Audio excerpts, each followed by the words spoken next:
At 40-something, Carolyn Wilson of Frisco is hardly old, but the busy mom of two says despite eating healthy and exercising, her body just wasn't working like it used to.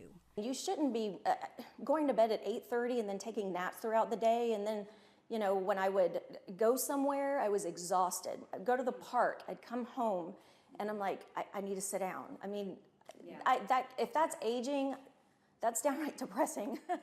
Her fatigue, brain fog, mood swings, and night sweats lasted for 8 years until blood work showed her hormones were out of whack. So she went to Regenesys Physical Medicine for pellet therapy.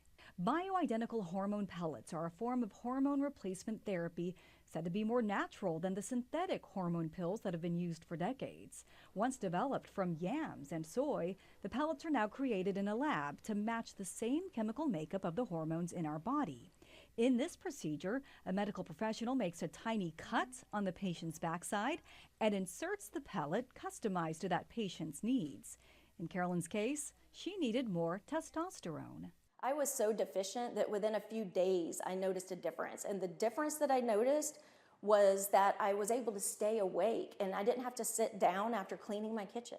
Specialists say our hormone levels peak in our late 20s and early 30s. From there, they fluctuate, and not just in women. Men have more testosterone than women, so they even have more symptoms. They just don't recognize it. 8 years ago, you thought this was Voodoo. voodoo. That's right, because I was uninformed. Dr. Bryant Herzog is a hormone specialist in Plano. He says many independent studies find bioidentical hormone replacement therapy is safe, but it is not FDA approved. In fact, the FDA says it doesn't have evidence it's safer or more effective than other hormone products.